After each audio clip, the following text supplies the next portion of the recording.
welcome back to our podcast, Diabetically Speaking with SmartMove360. Or if you are joining us for the first time, welcome. The Diabetically Speaking SmartMove360 is the podcast where we're meeting with people of all walks of life, medical professionals, people who help people with diabetes, people who have this diagnosis, people who caring for those who have this diagnosis, and we are talking about life situations, and about different ideas that may help you to manage this diagnosis in an easier way. And to help me with this today, I have an amazing person, Monica Henderson, from Mink Life Motivation. She is founder and creator of Mink Life Motivation, and she is the agent of change. And today's topic we have is the change. Once someone got diagnosed with this disease, this is so often catches us off guard. So often we really like feeling like losing the grounds under our feet, and you have no idea. I do remember how it happened in my family, what stream of thoughts went through my head, and I just did not know how to behave, how to think, what to do. I didn't know anything. Fortunately, now we have technology helping us to connect with people who also find themselves in this situation. We have an opportunity to read already developed strategies and found the information, but we still need some guidance. So today we will start with discussing the change. Being diagnosed obviously causes you to think that I need to make a change. All right. So let's ask Monica, the agent of change, why change? Why should we change after we receive the diagnosis? And it could be today we're talking about definitely diabetes, but in general, whatever diagnosis you might get, why do we need to change? Well, thank you first of all for having me on the show today. I really do appreciate you having me here. And this topic of change is so important to all of us, pre-diagnosis, post-diagnosis. So even some of the people who are listening to this who might be kind of hearing those ramblings from their doctors of like, hey, if you don't do some change soon, you're going to have be diagnosed with this. Um, what we need to understand is that change is the only constant in our lives, right? Everything in nature changes. So change inherently isn't bad. As a matter of fact, it's actually good, right? If we do not change, we do not live, we do not grow, we do not expand, we do not get to experience more, right? So the first thing is you have to think, by everyone telling me that I have to create this change in my life, is this really bad? Or is this going to be an opportunity for me to have more? I know, Irina, you have children, right? And so are you a different person before you have your kids? Absolutely. Right. And then your kids come and then you have to change everything about your life, right? Like all the ways that you operate, right? Yes. Uh, and before you got married, were you a different person to Oh, after? please. I was a very different person, living in a very different place. Exactly. Exactly. So there are so many times in our lives where we actually embrace the change, willingly embrace the change that is coming. So why is it different for us when we get this diagnosis to embrace the change that's coming? Because just like in having new kids, right? And having a new spouse, not all of the change is going to be fun. Not all of the change is going to be good. And in there, mixed in with some of the things that you have to do because you're hired to live this new life, you also get a lot of fun and a lot of blessings and a lot of learning and a lot of openness. And so, for anyone who has either been, the whispers have been happening, hey, you got to change, you got to do something different, or you've gotten your diagnosis and they're like, you're out of time, you got to change now. Know that just like when we embrace the changes in our lives with, starting a new college, moving into a new apartment, you know, getting a new spouse, having new children, all of those things are change, and you're really good at it. You've already done it a bunch of times. This is no different. All right. Well, thank you. I actually reading on a daily basis comments in our Facebook group, Diabetes 101 for Beginners. I see how many people are talking about the change. They are talking about the change, and there are two categories of people. Some of them realize that they need to make a change, and they started making a change, started making some small adjustments. Some people go cold turkey and doing a lot of changes all at once. It's all depends how people capable and able to do this, but they definitely need to have it done, and they report in the group posts about their results. They are improving in their blood tests, they are changing, their weight is going down, they're learning new recipes, they learn to cook, they learn to shop, they learn to do some exercise they never tried before. And at the same time, I see posts from people who resisting the change. Mm-hmm. They do not want to drop their favorite items in their menu. They do not want to start exercising. It is hard. Yes. Any change is hard. Yes. But if we embrace it, if we look forward to the new opportunities, definitely opens new doors for us. And I think the main goal for us to get to the stage where we are healthy, where we're happy, and we are experiencing more of life and enjoying it. Okay, so next question I have. What is your advice for newly diagnosed people or people who are in their families on how to embrace that change? Talking about embracing the change. Yeah. So embracing change starts mind first, right? Mind first, then body, then emotions, aka spirit, right?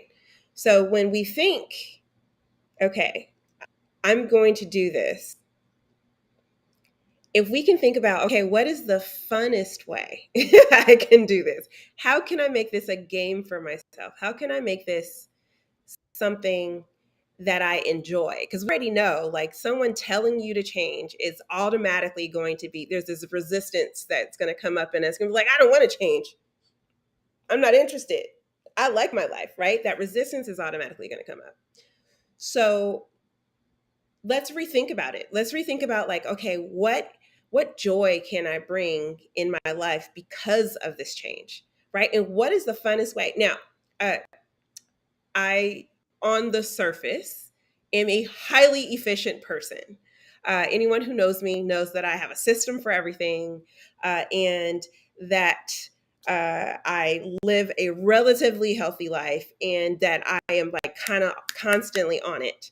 The truth is, the only reason why all of those things are true for me is because I am lazy, right? I am actually a very, very lazy person.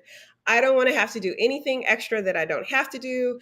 I am not interested in um, I am not interested at all in expending any extra energy to do anything that I don't want. I just want to be left alone to my laziness.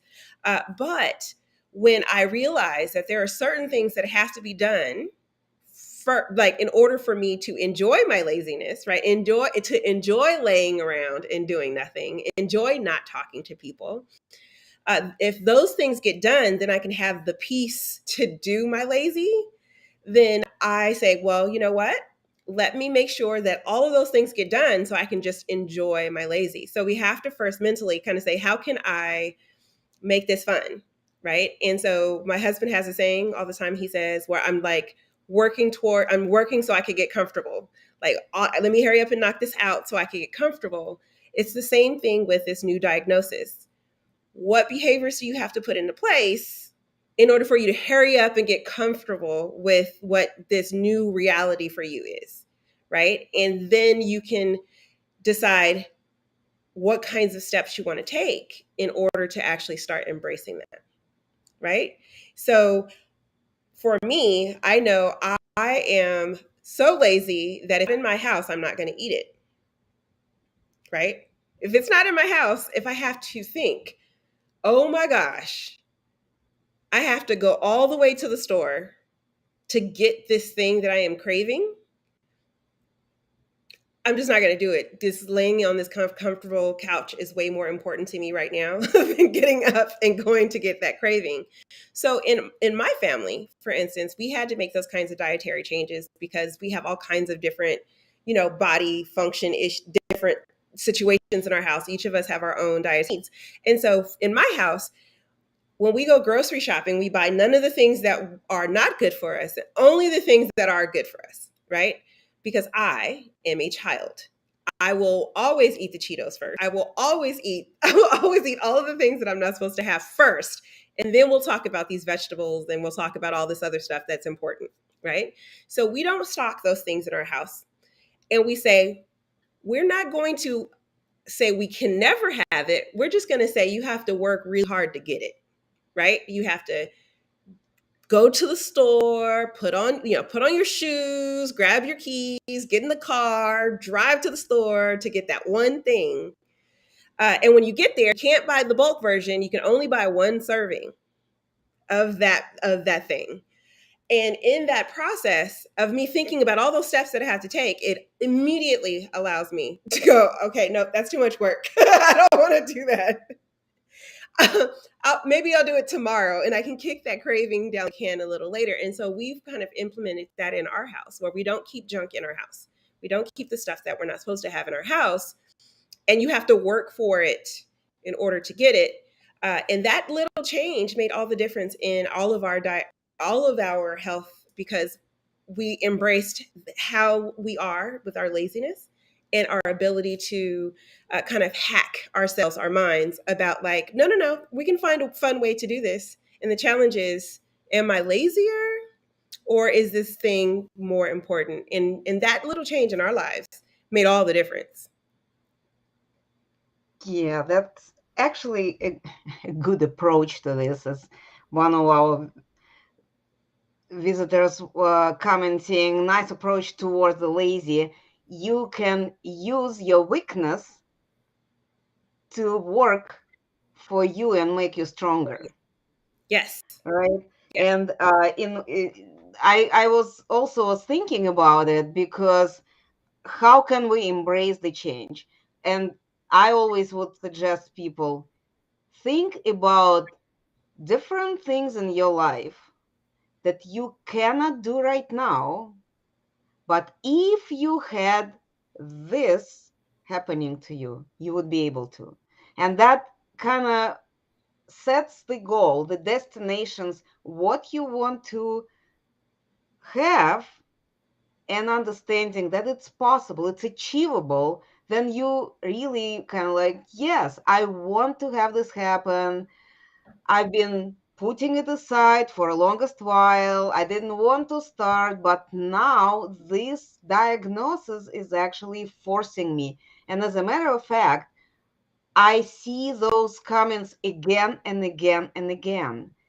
Not everybody is saying it, but I see those from people who were diagnosed with type 2 diabetes, which doctors sometimes even call the lifestyle disease. So people got diagnosed with type 2 diabetes.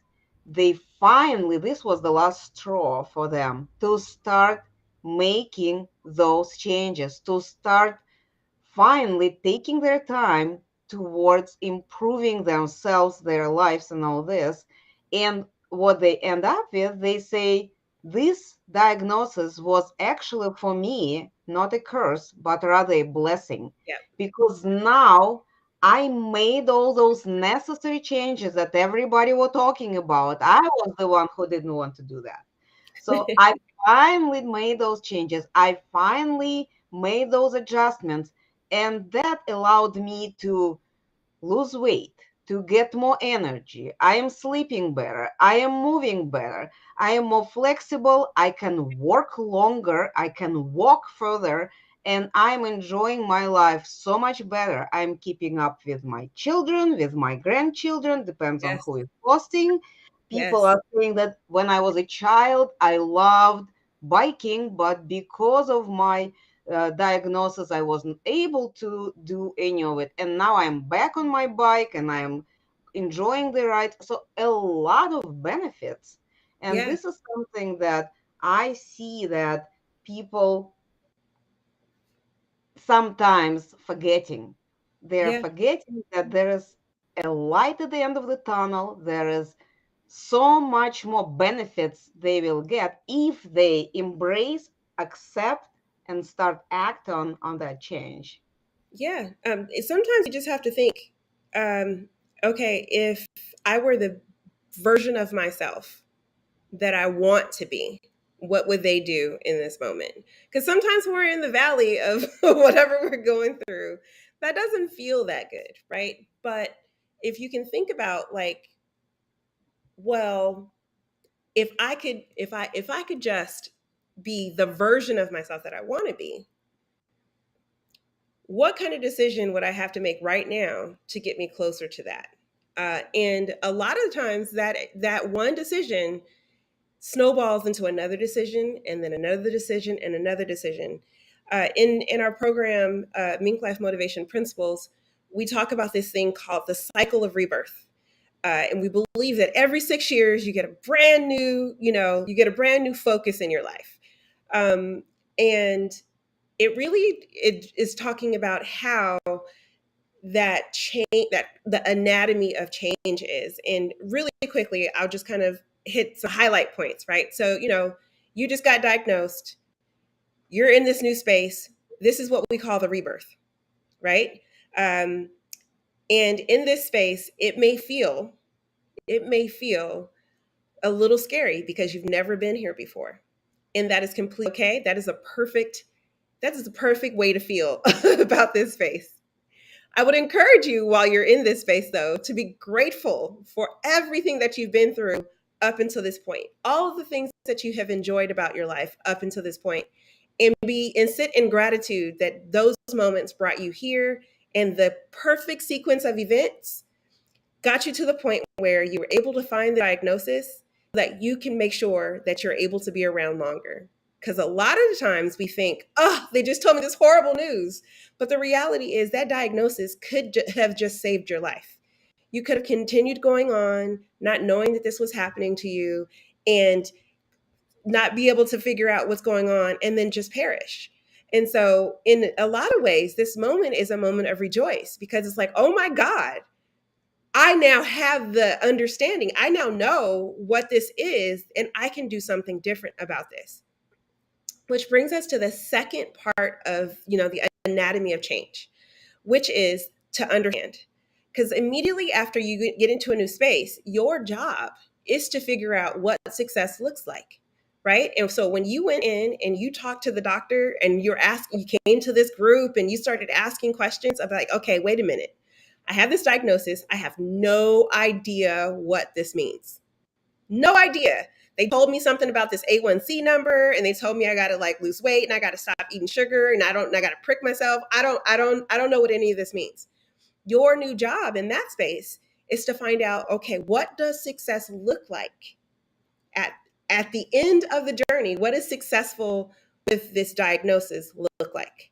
Because once you understand what that looks like, now it's time for you to bring you to the next phase of change, which is to build momentum towards that, right? Take all of the tools and all of the knowledge and all of all of the things that are happening around you that you can gather all that up and build a mechanism or a machine in a style around that so that you can actually get to success. And if you do that very successfully, you will get a benefit. You'll get a great benefit, which is called the sustain period. Now, sometimes in relationships, sustain does not feel like a fun place, right? Because you're like, ooh, so stale. But what sustain means is you have gotten so used to doing what you need to do. You're in a zone, right? And you're like, okay, I'm going to eat this food and I'm going to do this exercise and I'm going to, do this routine and it's going to keep me going. And that sustain period allows you to really get comfortable with getting closer to success. And as you get into that point, you're like, wait a minute, if I found this, what does my next level of success look like? What brings you to your next phase of change called the shift. It's bound to happen no matter what. It's when the shift hits the fan, right? Everything looks a little different from that perspective because you've been in this space for so long. And so when you get to that point, it requires you to do at that point. Let's say you did everything you were supposed to do on the diabetic journey and you're seeing success happen. That shift is going to look like, well, let's shift it into the next gear and see how much more healthy I can get, how many more miles I can get in this. Like Irina was talking about earlier, how further can I go? Can I run that marathon? Can I be a hot young grandma? Like, can I look like J-Lo? Like, can I be, the best person on my basketball team, or can I outrun my grandchildren on the football field? Right? Like, there's so many different levels of what that shift will look like if you're doing everything you're supposed to do. If you don't do everything you're supposed to do, that same shift can be, I have more problems because of this diagnosis. I have more problems with my feet. I have more problems with my eyes. I have other diagnoses that are coming out of the woodworks because I didn't take the time to build, because I didn't take time to sustain a lifestyle that is healthy or supportive of this diagnosis. And so the shift goes the other way. And then we come back to the same place again where we have to examine where we have been and develop a new strategy so that we can keep living. And I don't know about you, but I want to be on that shift to the next level up. I don't want to be on that shift where we have to figure out what a new medicine is or how to keep us out of the hospital. And so when you look at change, it really is only those six things. It is a rebirth. So you come to an understanding, you build momentum, you get into a zone, you have a shift, an increase in your life, you examine and develop what you've done before, and then you do it all over again. That is what change is in its simplest form. And we all have the power to do it, right? I mean, Irina, you see this all the time. There are so many people who live this cycle one way or the other. Absolutely. And just wanted to point out, we are having an interview today with Agent of Change, Monica Henderson, and she just gave us this whole anatomy of change. And I agree, this is something that we all experience no matter what we're talking about. It could be diagnosis, it could be building a house, building a family, building a business, whatever you are working on, whatever goals you have, whatever change you would like to happen in your life. Oh, good. So that all brings us to our last question of the day, and it is how we can start this change. I know we are all, just a second, we are all people, and as Yeah, Monica said, lazy to lazy. most of us. and making a change, and stepping out of our comfort zones, starting doing something that we're not used to. How can we start it? I think a lot of the times the hard part about change is we feel like everything has to change all at once, right? Like, oh gosh, everything has to change all at once. But in life, it really is a gradual, slow process for us to change. We come into these things who we are over a series of years. And so changing those habits can be difficult if you try to do all of them all at once. Sometimes too much is too much. So, what I would say is figure out what the easiest change you can make right now, right? If the easiest change is like, okay, I could commit to drinking one extra glass of water a day, right? First thing in the morning, I'm going to get up and I'm going to drink that glass of water. Start there and do that for a series of time. And then each week, add something new to change, right? So this week, the focus is I'm just going to drink more water. Why? Because I keep saying you got to be hydrated. That helps everything. So I'm going to start there. And then take another step each week towards something else. And they can be tiny changes. I know when I decided that I was just going to prioritize my sleep, right? I was like, yeah, healthy, schmelty. How about I just decide that I want to enjoy my sleep? Again, lazy makes sense that that would be the one that I want, right? So that was the change that I went for first. I was like, I'm going to calendar my sleep. I'm at 8 hours every day. And that was the most phenomenal change because what we don't realize is that's when our bodies all three parts of us get to reset. Our mind gets to reset, our emotions get to reset, our body gets to reset. And that one change made me feel so good that I was like, wow, well, that was great. Let me see what else I can change. And then I was like, okay, well, I'm going to add drinking water to that. And then the next week, I was like, gotta go to bed. It's my bedtime, and deuced out on my family, and then guzzled that glass of water before I went to bed and hit the sack. And that became a habit.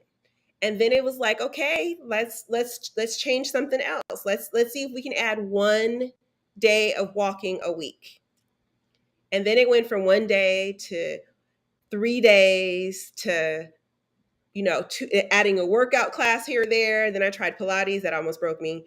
But it was still things you add slowly, because if you try to add it all at the same time, it really gets overwhelming. So just lean into one change at a time and find the funnest change you can do first, or the one that makes you the happiest the most first, and then kind of work towards some of the bigger ones. And you'll find your confidence gets better when you make a change and you see the results. Then you're like, oh, well, look at me, I'm awesome, let me try something else. And you'll be able to have that momentum in your change.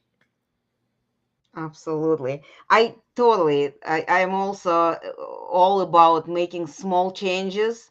And this is what experience shows. And when I listen to all coaches, diabetic coaches, life coaches, to nutritionists, to everyone who is talking about how people with diabetes can help themselves, they all are talking about making changes, but make them slowly, be patient, and uh, just enjoy what you're doing. Because if you constantly every day forcing yourself to do something new, I don't know, if you never had more than 3 glasses of water in a day all together with all the liquids that you consume, move to 1 gallon of water a day. This would be a torture, and you will end up just forget about it. This is too much. Mm-hmm. But if adding a little bit, or even better, one of the like in terms of water, one of the suggestions that also works, one little change, like half a change. You used to drink 6 cans of Coke a day. Replace 1 can of Coke with 1 glass of water and do it for 1 week. Yeah. And then next week, move to the 2 glasses of water. And who knows where this journey will take you. But definitely, one step at a time, slowly moving forward. And I just forward. want to add one more thing to these tips is every day is a new day, right? Yes. So if you failed today, no worries. Go to sleep, wake up, try again tomorrow, right? Because it's not so much failure if you don't make it today and you wake up tomorrow and you do it. It's failure when you don't do it today and then you wake up tomorrow and you don't do it. And you wake up the next day, you don't do it. And you wake up the next day, you don't do it. So think of every day, every time you go to sleep and you wake up, that is your reset button. And it's an opportunity for you to hit that goal every single day. Absolutely. Thank you, Monica. And Nope. that will conclude our conversation about change. Again, this was the Diabetically Speaking with SmartMove360 podcast. I'm Irina Strunina, and we will talk to you next week. Have a great week.